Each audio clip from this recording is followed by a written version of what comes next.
Hey there, Greg Marchand here. Reduce the number of phone calls at your shop. Look, if there's one pain in the rear end I see at every shop, it's the volume of phone calls coming in, right? And so here's what I want you to do. I want you to ask every customer, do you prefer phone or text?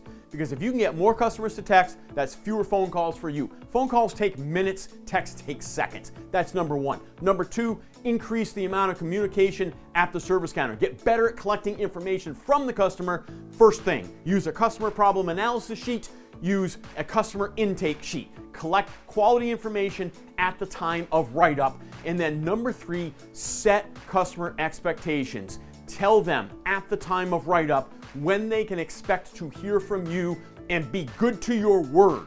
I know some of you say, I told them I'd call them at 11 a.m. and they're calling me by 9 a.m. That's probably because you were never good to your word in the past. If you tell me you're going to call me by 11, call me at 11. Do not call me 10 minutes after 11. Call me at 11. Get good at setting expectations and meeting those expectations. Keep up the great work. Hit that subscribe button. Please leave comments below and never, ever, ever stop learning.